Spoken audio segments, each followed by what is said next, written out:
So I need to go here, take the Saxon camp. And there's a thing. Eh, there's not a river to cross, so maybe this will be faster. And I have no earthly idea what the subway slammer is, but, whatever that could be. Something to do with P5X or something? I don't know. If it's anything to do with that, I know literally nothing about that game. Apart from there's an owl and it's gotcha and showing a 5 and stuff. No whistle that time. What I can do. Here. Let me open up Anti-Micro along with my auto hotkey script, which is located in this folder. That'll take a little bit to open because it's a hard disk drive that I store stuff like this on, and then games I store on my solid states. It's gonna take a little bit to open that. Custom scripting, soundeffects.hk. Should mean sound effects. No. No. Hmm? Oh, because it hasn't loaded a profile, because I'm used to using the, Xbox controller. If I load this profile... Yeah, it works. There we go, well. Also, when it comes to leaving the computer on overnight, my computer has been on for a while. My computer has been on for, like, probably about a week now, since before I left for that trip. I left my computer on so I could remote into it. Was the case. It has gone in sleep mode a couple times since getting back, but if it's based on my computer uptime, I don't know why the previews get so dang fast. I assume the previews probably don't go faster on the console versions of this game. I don't know. Regroup with Stowe. Hi. How you doing, dude? Adke, Stowe, ready to attack? Here's my wolf. I have reservations. Sparrowheart has reservations. Though Mercia It seems this man has reservations. people are Christians. Perhaps I can talk to them to avert more bloodshed. What, so because they're Christians, you're averted to bloodshed, but if they weren't Christians, you would have no problem and could go around slaughtering them all? We'll try it your way. Go convince them. Better than I, Stowe. I trust you. Thank you, Eivor. I will do what I can.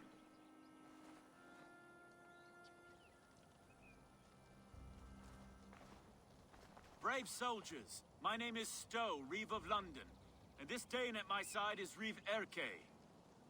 He is my partner in London. Together we see that justice is done. But more, he is my friend.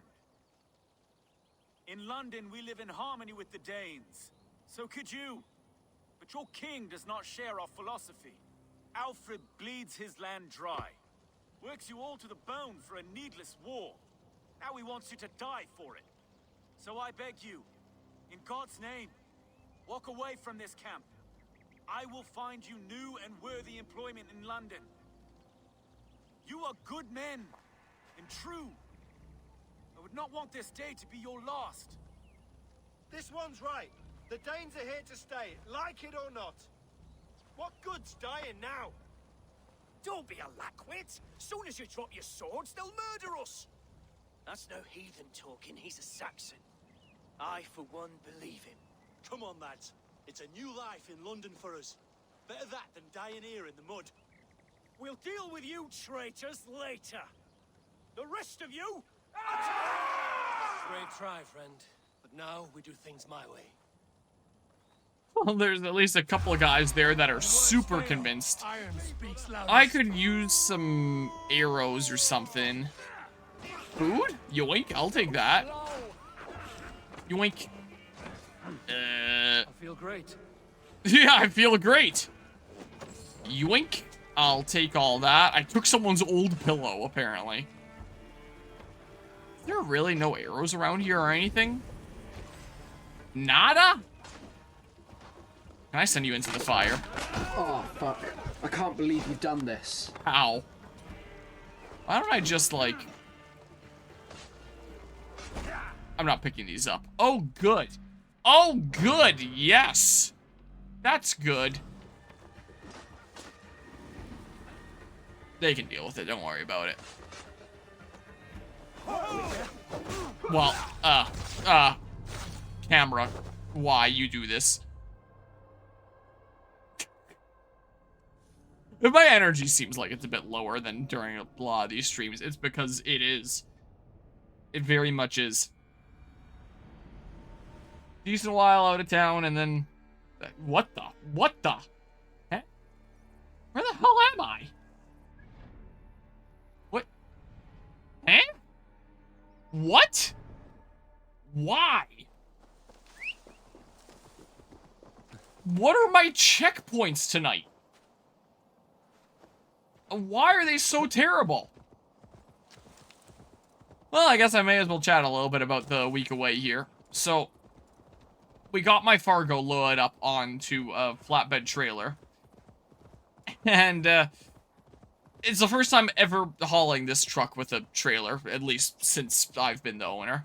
It's been hauled with a trailer before. Before my time with the truck. And, we drove it out to the lake. I was the one mainly driving it out there. We checked in on it from time to time at different checkpoints to make sure that the various ratchet straps were holding. We broke 2 ratchet straps on the way there and had to replace them. One of the ones around the rear of the vehicle. Broke twice.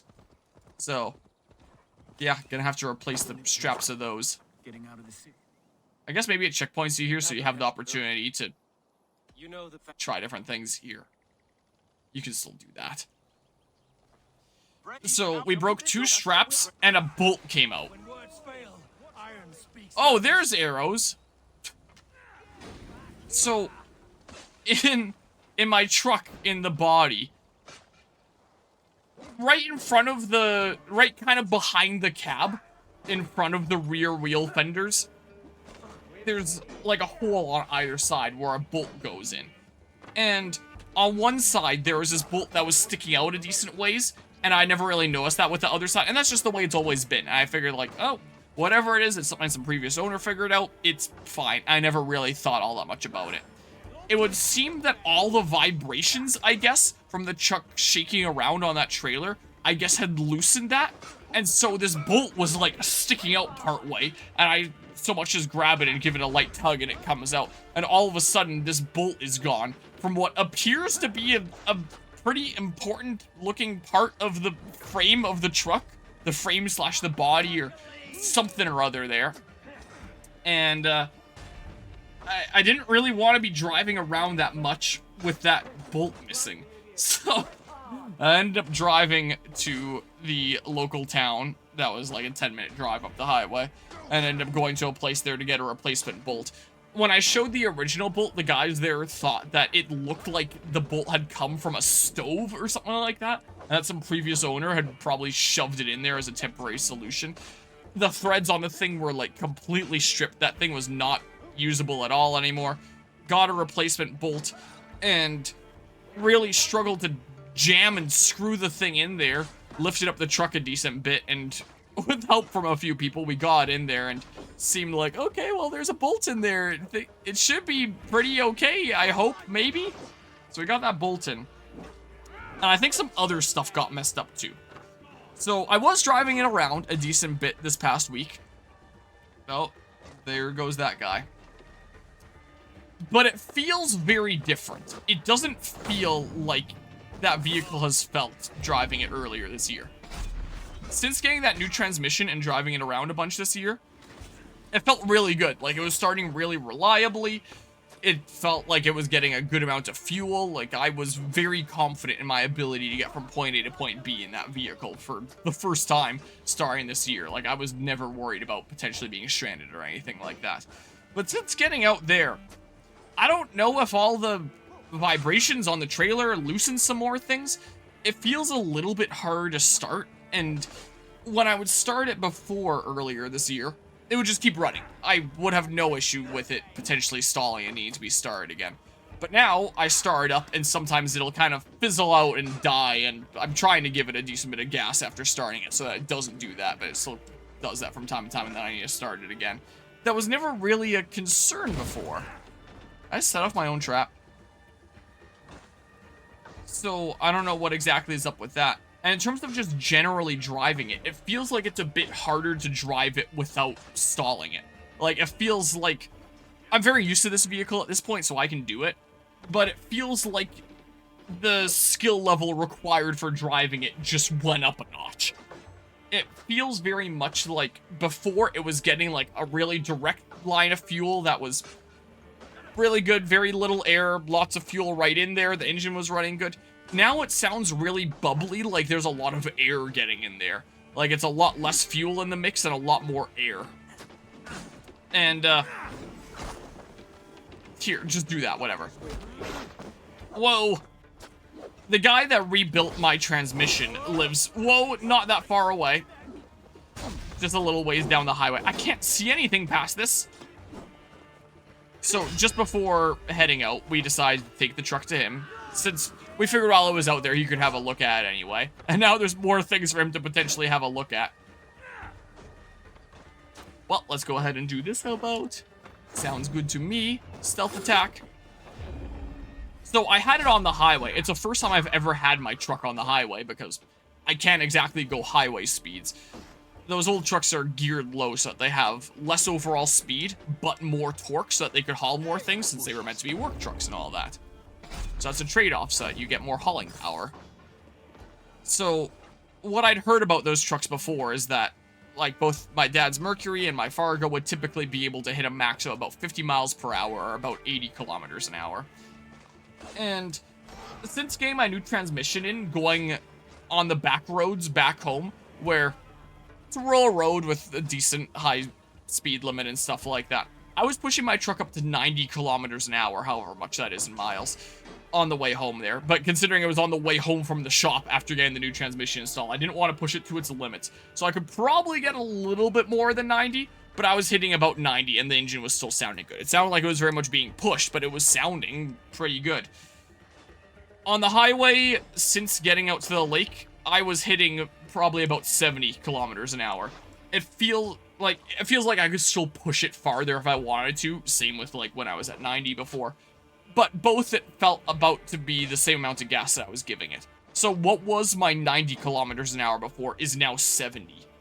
And nothing has really changed about the vehicle since just going out there. So I don't really know what the heck is going on with that. And maybe Mr. Dudo can have a look at it. I drove it to his place and he was like, oh, it looks like it's driving just fine. Everything all good for the most part. Things are looking good. And I was like, I mean, sorta, but it sounds different, and it's not driving as well, and it's a bit more finicky, and I don't know what the heck.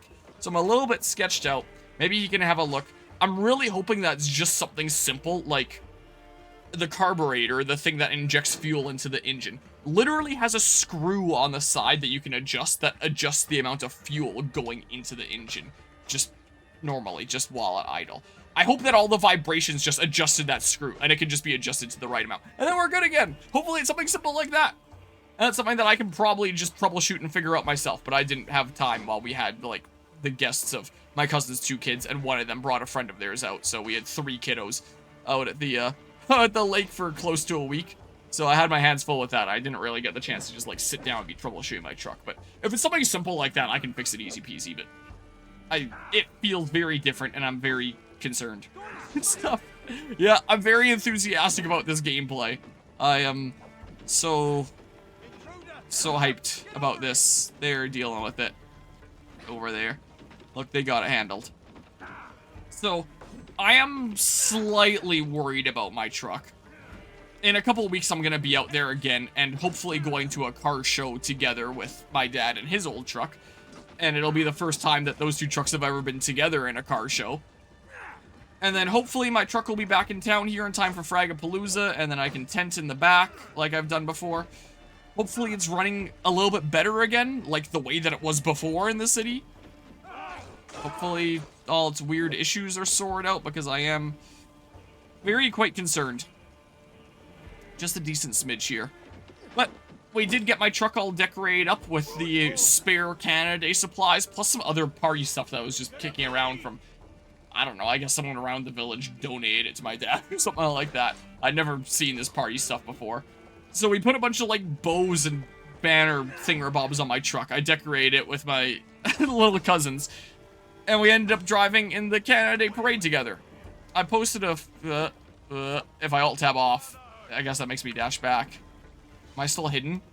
I'm not still hidden. I gotta alt-tab, like, from here. There we go. I posted a few photos in the photos channel here. Let's see. Everything's fine. I'm certainly not gonna die here. Let's see if I just turn on, like, display capture 1. It was here that a bolt was, like, shaken out. This little hole right here. Whatever that is, whatever the heck that leads to. This is what it looked like sticking out before that the shop thought was, like, a stove bolt.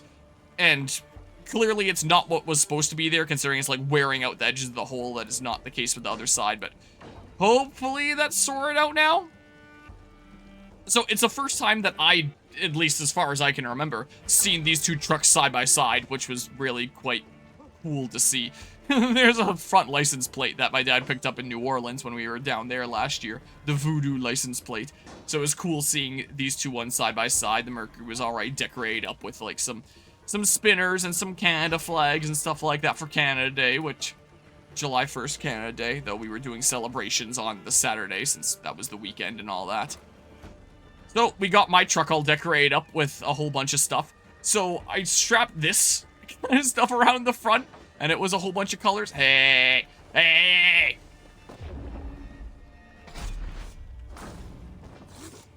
And my older little cousin, he put all these bows on the front, stuck them on there. I think from the heat, one of the bows left a little bit of it on there, so there's a little bit of a silvery kind of bit of specks left by, I think, this red one here.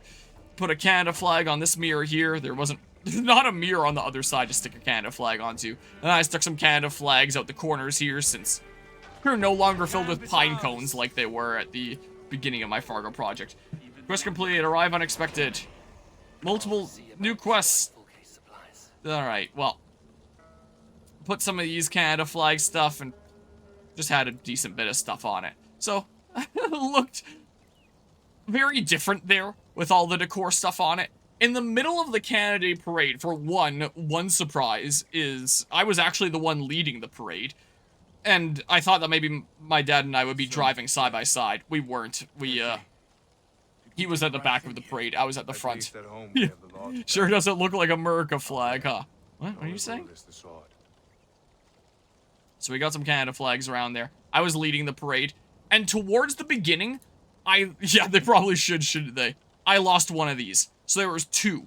I had one going from, like, this mirror holder door thingamabob to the other side's hood latch thingamabob, and vice versa. So this hood latch thingamabob was going to, like, that mirror holder thingamabob. I lost one of these on, like, the first major turn of the parade.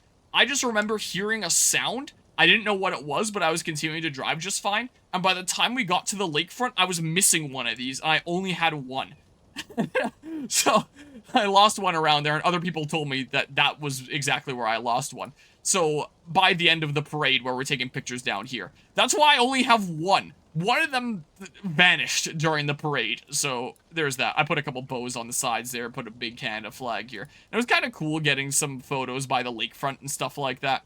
I wanted to have both of these parked side by side and get, like, some good photos of them right next to one another, but we kind of parked so there'd be enough space for other vehicles to still be able to get through, and we'll get photos of them side by side in a couple weeks when we go to that car show together anyway. And I had, like, the hood up and stuff like that, and people could come by and check it out, and it was cool to see it by the lakefront. And then just generally throughout the weekend, I was driving it a decent bit. We used it as the vehicle to haul the water toys. So when we were going tubing and stuff like that, that's after the parade. There's my little cousins that were in the little chairs in the back and throwing out parade candy. And I was throwing out some parade candy from the cab as well to those that were, what? Didn't exactly need to zoom in there. Here is it all decorated up. So there's the big Canada flag. I put a big one here as well. Also, here's something that ties to a thing with this truck from a while back. So Megalan, like over a month ago now, when I set up my tent in the back here, I had all of the poles except for one. There is a pole that is meant to hold the rain cover in place so that it actually like holds it up instead of it just being like loose kind of sheet over top of the tent. They were meant to put a pole through it so it actually kind of holds it up at the front and back, and it's easier to get in and out and forms more of like a roof keeping out the rain instead of just, you know, going straight down like it would otherwise. And I had no idea where that pole was. It was just completely missing from the supplies. Well, I found it. It turns out it's mounted to this flag out at the lake there. So, yeah, I know where that pole is now. And if I need to use that tent to use the rain cover, I know where to get it. Also, after driving it a whole bunch this weekend, I developed quite the little black spot here on the flag from my exhaust. And, oops. But sometimes it'd be like that. So we were using it to haul the water toys a decent bit here. So here's a tube and here's like a mat that floats on the water. This just became like the go-to vehicle for hauling the water toys around. So I would have this down by the lakefront. If we want to go out and play in the water or go out on the boat or something like that, it's like, oh yeah, just throw everything in the back of the truck and we'll take it down that way. Have like the whole box full of stuff to take down there. So there's another photo here. I could probably find it from DMs that I sent to someone here of hauling the big tube. Where the heck? I'll probably just click open in browser or something here. Let's see. This. Open in browser. This is the big tube. So this is the main tube that we use for tubing out on the lake. And it's pretty awkward to take all the way down to the lakefront, so it's just like, oh yeah, just throw it in the back of the Fargo, and then just take it down that way. And I left on a bunch of the decor throughout the weekend, so whenever we were going to or from the lakefront, we would just toss everything in the back of the Fargo and have at it. So it actually worked quite well this past weekend as the vehicle to haul the water toys. And that's the update on all the Fargo adventures this past weekend. And now it is in a shop being looked at and hopefully some good stuff being figured out. Let's go ahead and set a trap here. And then, if there's any parts that are needed, Mr. Doodle will be ordering them in. Like, if he can find a good place to order parts like a speedometer head and speedometer cable, because my speedometer has been broken since Fragapalooza 2023. It'd be nice to have a working speedometer again. So if that's something that he can help get sorted out, and also just get it back to running the way that was before, that'd be great! He did some good work on my transmission, so now they has the rest of the truck to work with. Should be, hopefully, things will be pretty good there. So, interact. What? Avenge this person? What? Did I avenge them? Find and kill the perpetrators. Did I... What? Eh? Have I not already? I don't really want to go on a quest to go kill the perpetrators. All the way over there, meh. Here, just track this. Yeah, I have to avenge someone else over there, whatever. So that's all the adventures with the truck. So definitely had some fun with it. But it would have been really nice if it just got there without any problems and was just working as well as it has been for the past several months, because it is no longer doing that. I really, really hope it's something simple like the idle screw. That's just changing the amount of fuel that it's getting. And I gotta give it a bit more fuel. It kind of sounds like it might not be getting enough, and it's a bit more delicate business now. Very, very much hoping. But we'll see how well it drives when I'm out there in a couple weeks and trying to take it to that show. If it still needs some more maintenance in the shop there, then everything's right close by. I could probably take it to the show and then take it back to the shop again and then head back home. But hopefully all the stuff that it needs in terms of maintenance and repairs and fix-ups at the shop can be done before Frag, so I can tent out in the back again. But we shall see. Sure love getting 10 plus bot messages on Twitter every day, but Elon sure got rid of them for good. He would never lie. That is most definitely the case. But also, how, where is this coming from?